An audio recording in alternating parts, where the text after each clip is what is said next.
ഇനി ഞങ്ങൾ ചെറുക്കൻ വീട്ടുകാരുടെ കലാപരിപാടികളാണ്. ഇതാദ്യം വനം, ഇതിനുശേഷം ശശികല ചാർത്തിയ ദീപാവലയം, ഈ സോങ് വനം. അപ്പൊ നീ സോങ് എല്ലാം സെറ്റാക്കി വെക്ക്. ഒരു അരമണിക്കൂർ ഞാൻ ഇപ്പൊ എത്താം കേട്ടോ.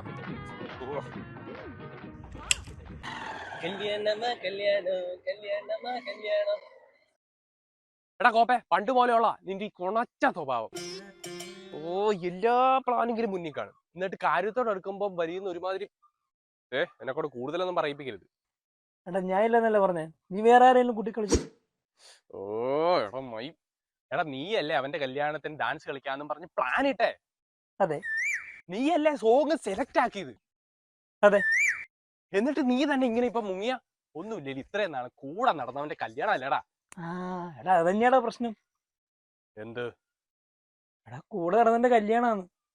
അത് നമ്മള് വേണ്ടേ കളറാക്കാൻ? എടാ പൊട്ടാ, കൂടെ നടന്നവന്റെ കല്യാണമായെന്ന്.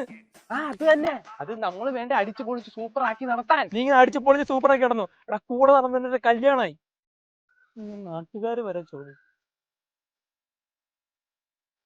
കൂടെ നടന്നവന്റെ ഒരു കല്യാണമായോ? പിന്നെ വേറൊന്നും കൂടി ഉണ്ട്. എന്ത്? പണ്ട് നമ്മുടെ കൂടെ ഓളം വെച്ചിരുന്ന ആൾക്കാരുടെ എണ്ണം കുറഞ്ഞ് നമ്മള് രണ്ടുപേരും മാത്രമായി. അതിനർത്ഥം